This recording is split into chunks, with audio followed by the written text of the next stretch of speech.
नमस्ते। आज चाहिँ हामीले दिदी बहिनीले मुकबाङ गर्न आँटेको। यो चाहिँ हाम्रो डिस हो। अन्डा फ्राई, अन्डा अनि रायोको मासु अनि ससेज अनि यो चाहिँ के अरे काँक्रो अनि बुलडग 4 पिस है। खाए ल अनि कोक ल्याउ त अनि विथ द कोक। ल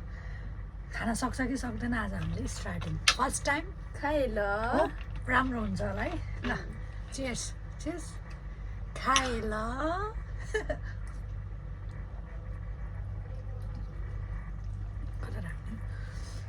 खाने कहाँबाट सुरुवात गर्ने भन्ने भएछ।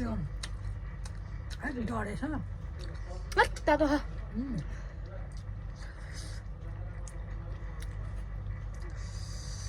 यस्ता नै मुखबाङ गर्ने एउटा चाउचु खान नजाने कसरी खान्छन् होला है।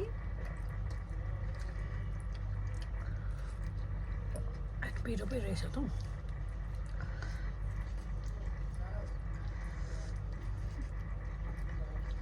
सकिन्छ र खाना बहिनी सक्छ जस्तो त लाग्दैन है। तैँले खाने कि खाने भनेर गरेको आज फर्स्ट टाइम एउटा कुराको कमी भयो दारु होइन मगाएको भयो नि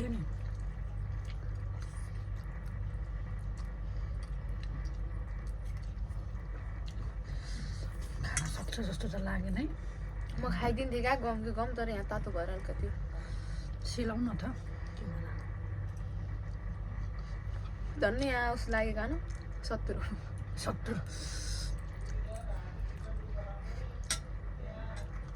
ससेज खान डढाइ शेष तर मिठो छ। कति गिलो खाएको ल अर्कै खाएको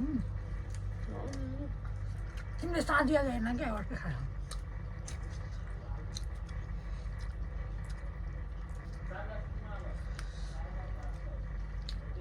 बुझुरी नि त खायो पेट ढकाउनु थाल्यो। यो खाएर भोलि रियाक्सन चाहिँ हेर्नुपर्छ। भोलि फेरि मर्निङ ड्युटी छ है मेरो। टोइलेटमा रियाक्सन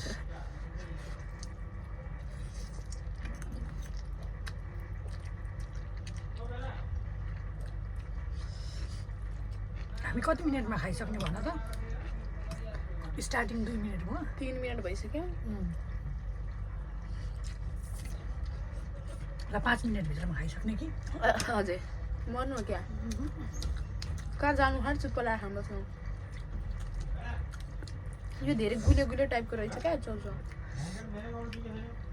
त्यही माथि हालिदिएको कस्तो मिठो हुन्छ त। सिद्धेकै छैन एक लट पनि।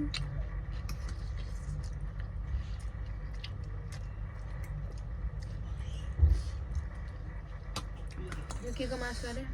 यो भैँसीको दुबईमा आएर केही छोड्दैन गाई भैँसी मिठो छ मिठो धेरै स्वाद भएर स्वादमा पाएको हो कि चिसोमान मुख भन्दा पनि पहिला नाक पुस्नु पर्ने भयो कसम यस्तो रुगा लाग्यो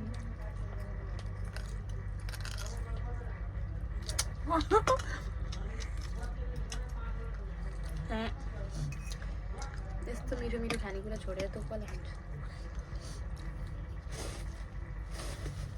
म त सक्दिनँ जस्तो बुलडग लिएर मैले गल्ती गरेछु। कुन चाहिँ ल्याउनु ए कस्तो पिरो रहेछ कि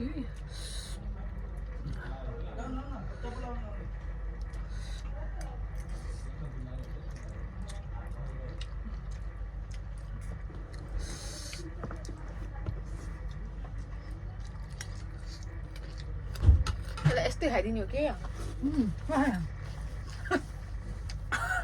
चाहिने खान्छ खाइदिउँ अड्किनु होला कि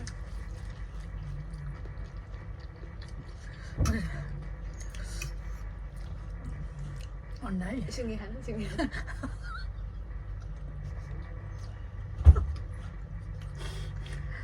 अन्डा त कस्तो मिठो छ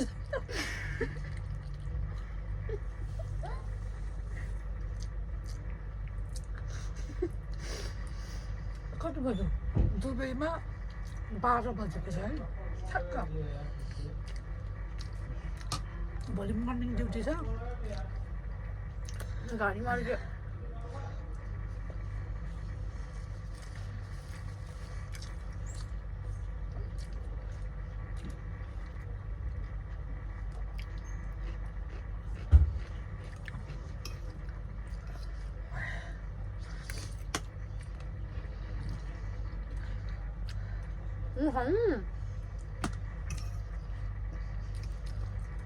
म त अगाएँ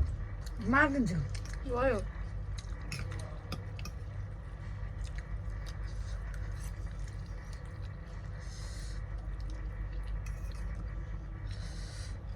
खाइ ल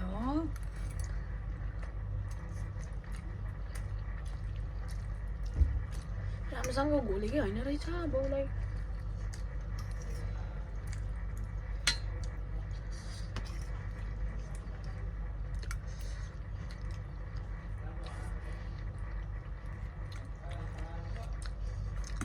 भोलि काममा जाने टोइलेट मात्र बस्नु काम हुन्छ थाहा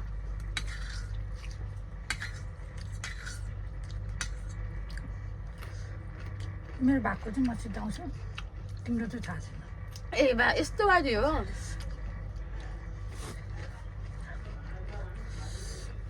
म चाउचाउ धेरै खाएँ मोमो चाउचाउ मन पर्थेन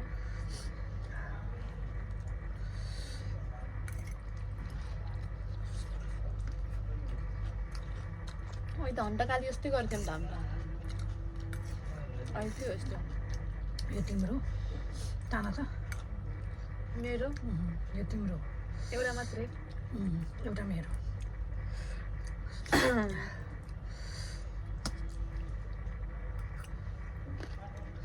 यो मिठो छ क्या सरी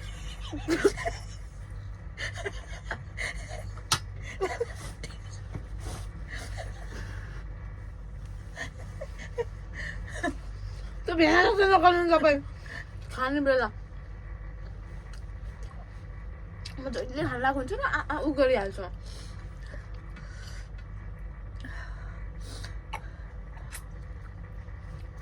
ओके बियर दिउँ बियर छैन हाम्रो बियर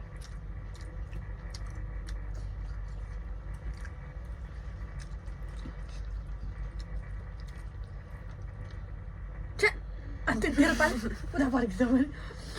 कस्तो रहेछ अर्कोले त आफूले गर्दा चाहिँ केही नहुने रे अरूले गर्दा चाहिँ क्या छ्या हुने रे गाइस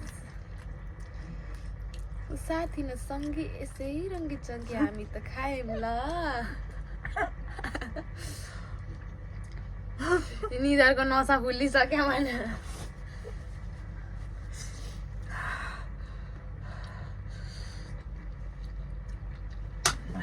आँसु नै आइसक्यो भने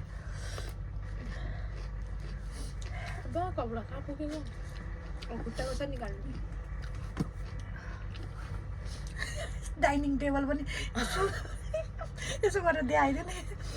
सुजको उयो बक्समा राखेर पो त है कस्तो हो क्या तन्की तन्की छिटो आइम डन कस्तो आइम डन नो भोलिदेखि फेरि दिदी मुखबाङ गरौँ भन् त मेरो साइड मुख बाङ्गै हुने गरेर खाइयो यो पुरै यो वाट त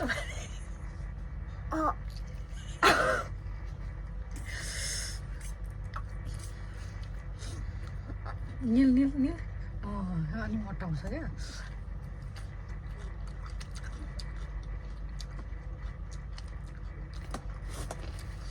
त्यसो भए यसरी खान सकेन अब तिम्रो लभ स्टोरी सुनाउ न त अनि त्यसरी त खान सकिन्छ कि सरी त्यसो पो हो कुन चाहिँको फर्स्ट सेकेन्ड कुन चाहिँ वाला सुन्ने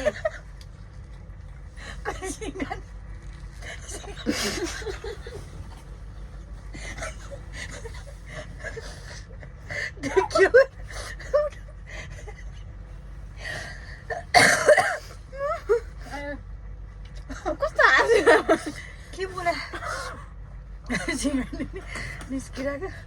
कसको सुनाउनु जोसँग तिम्रो ट्रु लभ पऱ्यो त त्यसको ट्रु त हेर जोसँग लभ पर्यो त्यसलाई ट्रु भइहाल्छ मेरो त मेरो चाहिँ फाइनली सिद्धिन आँटेको छ उसको चाहिँ किनभने उसले भनेको थियो केमा मुखबाङ गर्ने भन्दा मैले चाहिँ भने म ससेस अन्डा मासुहरू खान्छु तिमी चाहिँ के खान्छु भन्दा करेन्ट खान्छु म चाहिँ भनेर भने तर स्टिल है ऊ चाहिँ यत्रो छ उसले नै रोजेको कतिवटा खाने भन्दा 3टा खाने 4टा खाने अब मलाई 5वटा भन्दा 5वटा भन्दै थियो मैले नदिएको 5वटा नखाऊ 4टा चाहिँ खाऊ भन्नु 4टा अनि उसलाई अझ मेरो भागकोबाट अन्डा पनि दिएको 2टा ससेज पनि 6-7वटा भइसक्यो कि अन्डा खानु यो चाहिँ तिमी खानै पर्छ क्या यसो जलेको नदिनु न अर्को दिन कुन चाहिँ खान्छौ त भन छानी खाऊ न यो छ ठुलो। ल यो ठुलो भयो नखाने नखाने यो यो खान्छु के अरे कसको लभ स्टोरी सुन्ने कुन चाहिँको भन्नु न साँच्ची भन्छु के गाउँ एकदम सुनाउ न तिमीलाई जुन जसको मन पर्छ त्यसको सुनाउनु लायक त कोही पनि छैन त्यही पनि सुनाइदिनु न कसको चाहिँ माया लाग्छ माया त कसरी लाग्दैन कतिवटा थियो र 2टा अफिसियली भनौँ न एउटा सबैले थाहा भएको बेला 2वटा थियो अब थाहा नभएको चाहिँ भन्नु मिल्दैन अफिसियलीको चाहिँ भनिदेऊ न त के भएर लभ परेको थियो र के भयो सुरुमा म चाहिँ मेरो 12 क्लासभन्दा पहिला चाहिँ मलाई केटा भन्ने कुरादेखि लेनदेन थिएन हो लेनदेन हुनु केटाको लागि भन्नु खोजेको केटा मेरो लाइफमा केटा मान्छे भनेको मेरो घरको फ्यामिली मात्रै थियो ए स्टप यो केटा मान्छेको कुरा के गर्नु होइन बाउ आमाको कुरा गर तिम्रो घरमा को हुनुहुन्छ मेरो घरमा मम्मी बाबा बहिनी म दाजुभाइ हुनुहुन्छ तर बिहा गरेर आफ्नो बाटो छन् कति भयो दुबई आएको तिमी 3 वर्ष भयो म 9 महिना ऊ यहाँ आएको चाहिँ 9 महिना भएछ तर हामी दुईजना बस्न थालेको चाहिँ 2 महिना भयो 2 महिना भयो हामी सँगै बसेको तर पनि हामीलाई फेरि हाम्रो बिहान ड्युटी टु रुम यस्तो उयो पनि क्लोजली पनि छैनौँ क्या हामी हाम्रो कुरा गरिरहन टाइम पनि हुँदैन यसरी नै ऱ्यान्डमली कहिले न यसो भेट हुन्छ र आज कुराकानी भनेको खाएको बेला मात्रै खाएको बेला मात्रै हो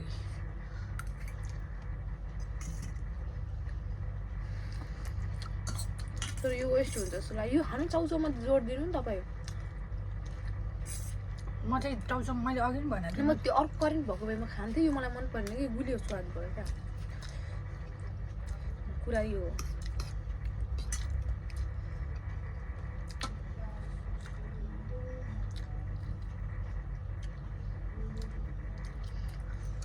कस्तो याद आइरहेको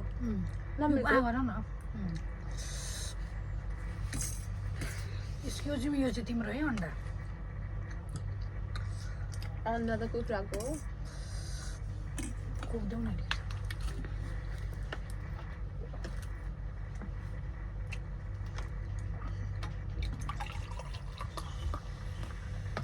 पकाउनु के पकाउनु यार म चाहिँ सक्दिनँ रहेछु अबदेखि यो मुखबाङ भन्ने मान्छे सरी गाइस सरी तपाईँहरू चाहिँ कसरी गर्नुहुन्छ हौ हामी त सकेन मैले मेरो तर्फबाट चाहिँ अलमोस्ट डन है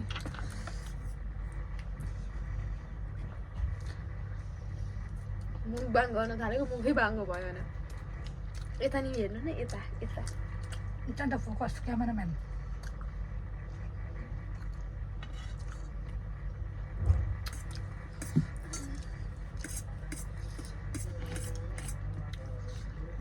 त्यहाँबाट राम्रो आउने रहेछ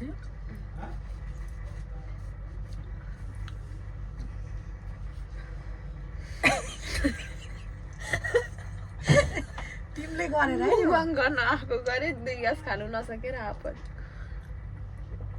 अब म बिरामी छु कि यस्तो खानु म अझै चिसो अच्छा तिमीले दिनभरि एउटा टिस्यु भ्याइदिएको मैले भ्याउँदै यो पनि भ्याउ न के भन्छ नि नाक यहाँ खुल्केर सब यस्तो छुनै नमिल्ने भइरहेको गाह्रो भयो त हौ बहिनी गर्मी भयो के हो यस्तो गर्मी भयो अच्छा के हो चाहिँ म त एकछिन सुत्छु अनि फेरि खानु पर्ने उठेर सुता हुन्छ खुट्टा पनि उठाउन मिलेन के 14-15 मिनटको यत्रो हुन्छ मुखबाङ खै भगवान् जानु गफ लाएर खाइसि कहाँबाट हुन्छ त मुखबाङ